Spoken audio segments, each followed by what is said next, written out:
अच्छा हुआ कि मैंने पहले स्पोर्ट्स कॉलेज देख लिया। अब मैं अपने बच्चे को यहाँ बर्बाद होने के लिए नहीं छोड़ सकता। इन परिस्थितियों में रह के कोई बच्चा राष्ट्रीय या अंतर्राष्ट्रीय स्तर पर चमक सकता है या उत्तर प्रदेश या देश का नाम ऊंचा कर सकता है, मेरे हिसाब से तो नहीं। उसके बाद आप चलिए, जो शौचालय है उसमें ना दरवाजा ना सीट ढंग की, बच्चे उस शौचालय का इस्तेमाल नहीं करते हैं क्योंकि वहाँ है ही नहीं। बच्चे रात में सो नहीं पा रहे हैं। अगर लाइट चली गई, आप सोच रहे पूरे कॉलेज में एक जनरेटर की व्यवस्था नहीं है। जिन अधिकारियों को सोचना चाहिए वो बिल्कुल इन चीजों को नजरअंदाज करते हैं।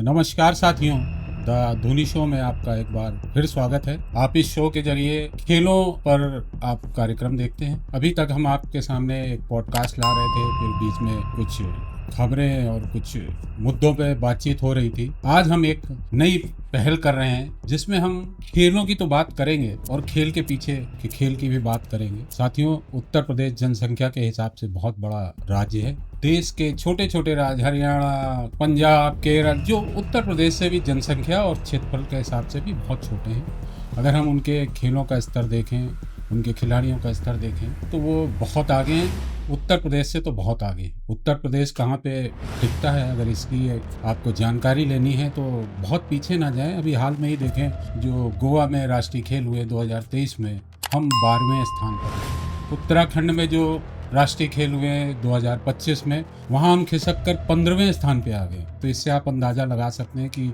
उत्तर प्रदेश के खेल में कितनी गिरावट हो रही है। तो ये गिरावट जो आई है उसके बहुत से कई कारण हैं, चाहे वो खिलाड़ियों का पलायन हो या खिलाड़ियों को ज़मीनी स्तर पर सुविधाएं ना मिल रही हों या उनके अभिभावक जो है उनका साथ ना दे रहे हों या एक कोचिंग का जो ढर रहा है पैटर्न है वो यहाँ डेवलप नहीं हो पा रहा। तो हम आज से एक शुरुआत कर रहे हैं। हम आपको एक ऐसी जगह हम ले जाना चाहते हैं जहाँ पे उत्तर प्रदेश सरकार ने ये तय किया था कि हम एक ऐसा स्थान बनाएं जहाँ पे खिलाड़ी रहे, खाए पिए, पढ़े, उसे अच्छी ट्रेनिंग मिले और वो अंतर्राष्ट्रीय स्तर पर अपने को स्थापित करे। इस मकसद को लेके उत्तर प्रदेश में स्पोर्ट हॉस्टल्स खोलेगा।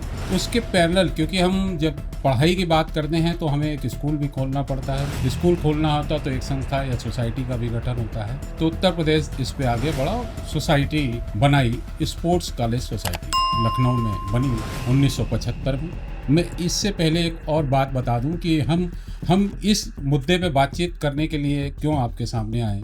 एक ऐसे ही अभिभावक थे जिन्होंने सोचा कि हमारा भी बेटा भी खेले कूदे और बड़ा होकर सचिन तेंदुलकर या सुरेश रैना, आरपी सिंह, विराट कोहली ऐसा बने। उनको सुझाव दिया गया कि आप स्पोर्ट्स कॉलेज लखनऊ जाएं, वहाँ क्रिकेट की अच्छी फैसिलिटीज़ हैं, वहाँ आरपी सिंह, सुरेश रैना जैसे अच्छे क्रिकेटर निकले, आप जाएं।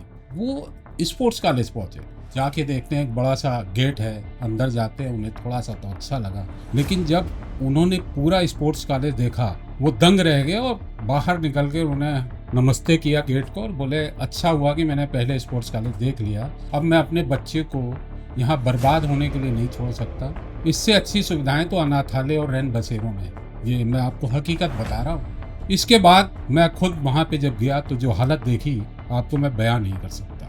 वो अभी बातचीत में आगे करूँगा। फिर मैं स्पोर्ट्स कॉलेज में आता हूँ। 1975 में स्पोर्ट्स कॉलेज खुला, अच्छा चला, कई बड़े खिलाड़ी निकले वहाँ से, आरपी सिंह, जगबीर सिंह, एमपी सिंह, बहुत से अच्युतानंद एथलेटिक्स में कई खिलाड़ी निकले, 2-3 ओलंपियन वहाँ से निकले, अच्छा रखा। और बाद की जो जनरेशन थी उसमें क्रिकेटर सुरेश रैना, आरपी सिंह जो जूनियर हैं तेज गेंदबाज, वो वहाँ से निकले, अच्छा चला। लेकिन उसके बाद वहाँ पे ब्रेक लगा और वहाँ से खिलाड़ी निकलने बंद हो गए।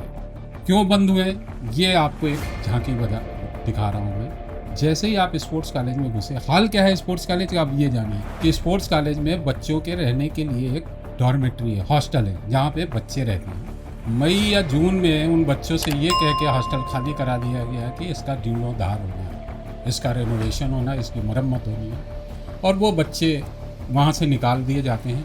अब उन बच्चों को रखा कहाँ जाए?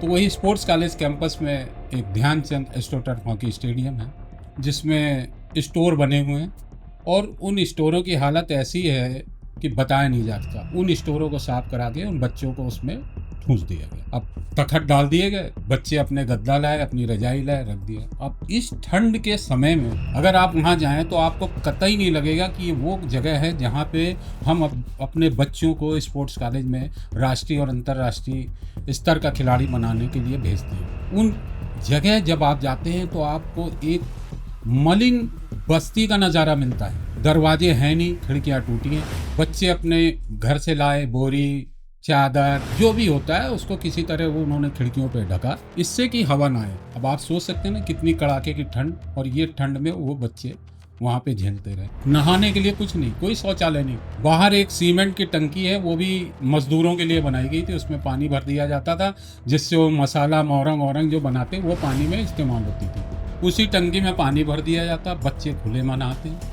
आप कल्पना कर सकते हैं इतनी कड़ाके की ठंड जहाँ पे गर्म पानी से नहाना भी दूभर हो जाता है, वहाँ वो बच्चे एकदम ठंडे पानी से नहा रहे हैं। उसके बाद आप चलिए जो शौचालय है उसमें ना दरवाज़ा ना सीट ढंग की, बच्चे उस शौचालय का इस्तेमाल नहीं करते क्योंकि वहाँ है ही नहीं। तो वो क्या करते हैं, सुबह जल्दी उठते हैं और जो स्पोर्ट्स कॉलेज के जंगल है वहाँ पे जाते हैं और उन जगहों का इस्तेमाल करते हैं। ये हाल है वहाँ का, जहाँ के बच्चों को हम अंतर्राष्ट्रीय और राष्ट्रीय स्तर का बनाने के लिए लाएँ, उन्हें इस हाल में रखते हैं। वहीं पे सांप, बिच्छू, कुत्ते, बिल्ली, इनका होना लाजमी है। बच्चों खुद बताते हैं कि जब बारिश हुई तो बारिश में इतने सांप उनके कमरों में घुस गए कि रात भर सो नहीं पाते। अभी पिछले साल ही वहाँ पे जो अभी एक उस इलाके में एक तेंदुए की चहलकदमी बनी हुई थी, वो एक तेंदुआ स्पोर्ट्स कॉलेज की दीवार पे बैठा था।